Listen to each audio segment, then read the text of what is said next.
ঢাকা শহর ঘুমিয়ে পড়লেও কিছু মানুষ জেগে থাকে। তাদের ঘুম নেই। রাতের গভীরে যখন রোজগারের রাস্তাগুলো ফাঁকা হয়ে যায়, তখন কিছু বন্ধ দরজার আড়ালেই আলোচনা চলে। পরে ফোনে কথা হয়, সিদ্ধান্ত নেওয়া হয়, পরিকল্পনা সাজানো হয়। এই মানুষগুলো কারা? তারা চায় বা কি? এই প্রশ্নের উত্তর জানলে হয়তো অনেকেই চমকে উঠবেন। বাংলাদেশ এখন একটি সন্ধিক্ষণে দাঁড়িয়ে। সামনে নির্বাচন। দেশের মানুষ অপেক্ষা করছে সেই দিনের জন্য যেদিন তারা ভোট দিয়ে নিজেদের পছন্দের সরকার বেছে নেবে। কিন্তু সবাই কি চাই এই নির্বাচন হোক? এই প্রশ্নটাই এখন সবচেয়ে বড় প্রশ্ন হয়ে দাঁড়িয়েছে। খবর আসছে, নির্বাচন বানচালের একটি গভীর ষড়যন্ত্র এখনও সক্রিয়। উঠছে এই ষড়যন্ত্রের সাথে এমন একটি মানুষ জড়িত, যাদের নাম শুনলেই সাধারণ মানুষ বিশ্বাসই করতে চাইবেন না। সরকারের ভিতরে, প্রশাসনের গভীরে, এমনকি আইন শৃঙ্খলা রক্ষাকারী বাহিনীর মধ্যেও একটি অংশ আছে যারা মোটেই চাইছে না নির্বাচন হোক। তাদের কাছে নির্বাচনের অর্থ হল ভয়, নির্বাচনের অর্থ হল অনিশ্চয়তা, নির্বাচনের অর্থ হল তাদের অস্তিত্বের সংকট। কেন এই ভয় আর কেন এই আতঙ্ক? উত্তরটা আসলে সবাই জানে, কিন্তু কেউ খোলামেলা বলতে চায় না। সব জড়িত একদিকে ইশারা করছে, সব রাজনৈতিক বিশ্লেষণ একটাই কথা বলছে: সুষ্ঠু নির্বাচন হলে বাংলাদেশের রাজনীতির মানচিত্র সম্পূর্ণ বদলে যাবে। রাস্তার মোড়ে মোড়ে মানুষ একই কথা বলছে, চায়ের দোকানে আলোচনা হচ্ছে, অফিসের করিডোরে ফিসফিস চলছে। যারা এতদিন ক্ষমতার স্বাদ পেয়েছে, যারা ক্ষমতার বলয়ে নানা সুবিধা ভোগ করছে, তারা বুঝে গিয়েছে তাদের সময় শেষ হয়ে আসছে। এই পরিস্থিতিতে রাজনীতিতে একটি অদ্ভুত ঘটনা ঘটেছে। যারা একসময়ে একে অপরের চরম শত্রু ছিল, এখন তারা এক উদ্দেশ্যে একত্রিত হচ্ছে। এই জোটে পুরনো এস্টাবলিশমেন্ট রয়েছে, এই জোটে ভারতপন্থী গোষ্ঠী রয়েছে, এই জোটে আওয়ামী লীগের যা কিছু অবশিষ্ট রয়েছে তারা যুক্ত রয়েছে। কিন্তু সবচেয়ে বড় খবর হলো অন্য জায়গায়। শোনা যাচ্ছে বিজেপির একটি অংশ নাকি এই জোটে নাম লিখিয়েছে। এই কথা শুনে অনেকে হয়তো বিশ্বাস করতে চাইবেন না। বিএনপি কেন নির্বাচন বানচাল করতে যাবে? তাদের তো নির্বাচনে যাওয়ার কথা, তাদের তো ক্ষমতায় যাওয়ার স্বপ্ন দেখার কথা। কিন্তু রাজনীতি কখনো সোজা পথে চলে না। এখানে হিসাব নিকাশ অনেক জটিল, এখানে স্বার্থের দ্বন্দ্ব অনেক গভীর। বিএনপির নেতৃত্ব এখন একটি কঠিন সত্যের মুখোমুখি। তারা বুঝতে পেরেছে, সুষ্ঠু নির্বাচন হলে তারা হয়তো প্রথম স্থানে আসতে পারবে না, আর দ্বিতীয় স্থানে বসার অর্থ হল বিরোধী দলে বসা। কিন্তু বিএনপির জন্য বিরোধী দলে বসা এখন প্রায় অসম্ভব। কেন? কারণ বিএনপির রাজনীতি এমন এক মোড়ে এসে দাঁড়িয়েছে যেখানে হয় ক্ষমতা নয় শতাংশ। এর মাঝামাঝি কোনো রাস্তা খোলা নেই। খালেদা জিয়ার নেই, তার চলে যাওয়ায় দলের জন্য বিরাট একটি ধাক্কা। তারেক রহমান লন্ডনে বসে দল চালানোর চেষ্টা করছেন, কিন্তু 1000 মাইল দূরে বসে দল চালানো, মাঠ থেকে দল চালানো এক জিনিস নয়।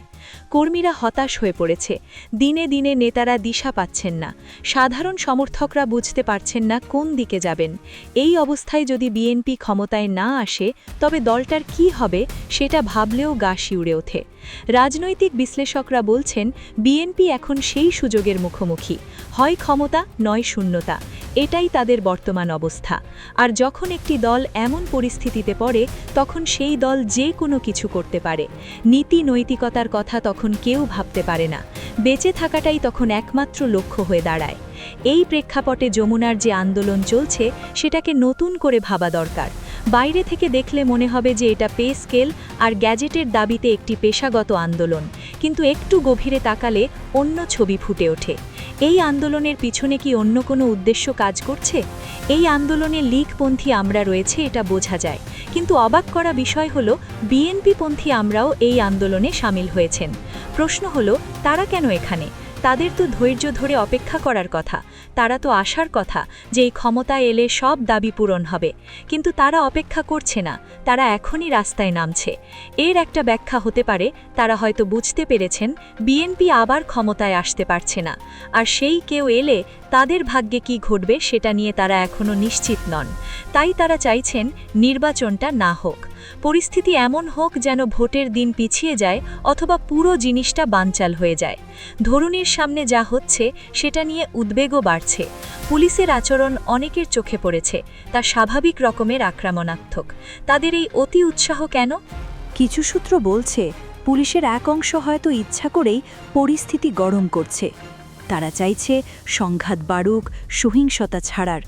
সবচেয়ে ভয়ের কথা যেটা শোনা যাচ্ছে সেটা হলো প্রাণহানির আশঙ্কা।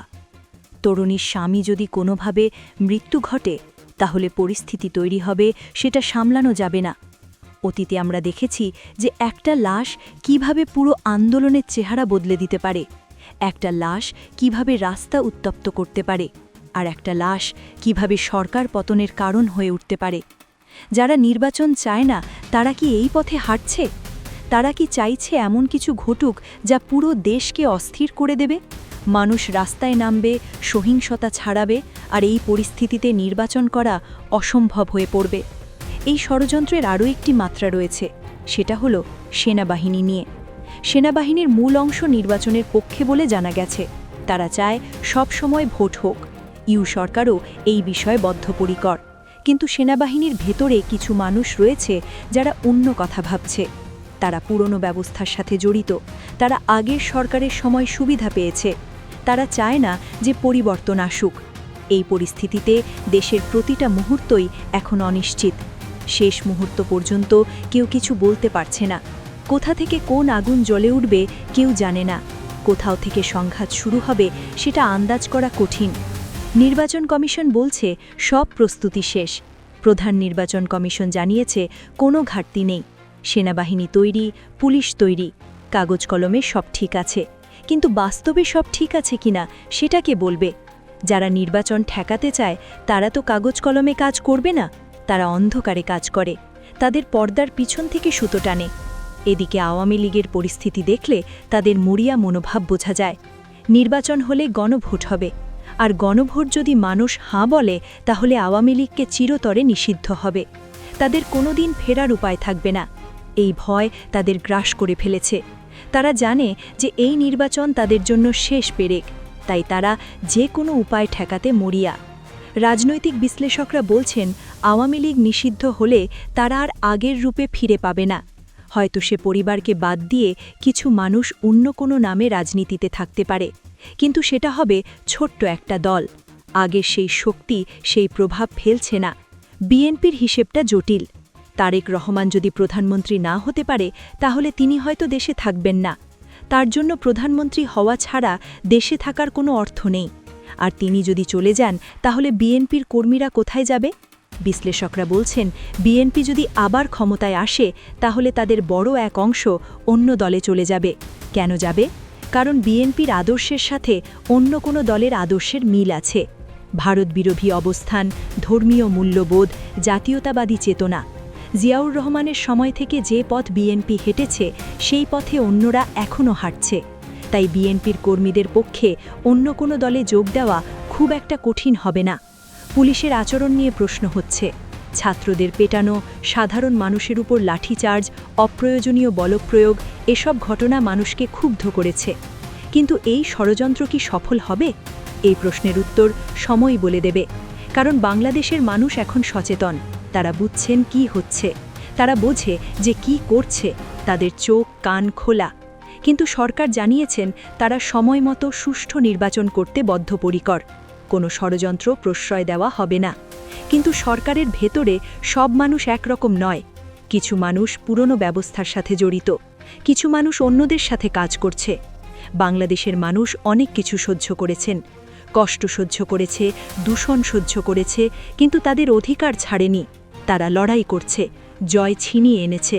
এবারও তারা বিজয়ী হবে। কোনো ষড়যন্ত্র তাদের থামাতে পারবে না। ইতিহাস বলে বাংলাদেশের মানুষ হার মানবে না। তারা একত্রিত হলে কোনো শক্তি তাদের রোখে না। তারা এবার একত্রিত হয়েছে, সিদ্ধান্ত নিয়েছে, জানে তারা কি চায়। ষড়যন্ত্রকারীদের তাই সাবধান হওয়া উচিত। তারা পর্দার আড়ালে কাজ করছে ঠিকই, কিন্তু সব মানুষ দেখছে, সব বুঝছে, সব মনের আছে। যারা মানুষের সাথে বেইমানি করে তাদের পরিণতি ভালো হবে না। শেষ কথা একটাই, নির্বাচন হবে এবং সুষ্ঠু নির্বাচনই হবে। মানুষ ভোট দেবে, যে জিতবে সে ক্ষমতায় যাবে। এটাই গণতন্ত্র, আর এই অধিকার কেউ কেড়ে নিতে পারবে না।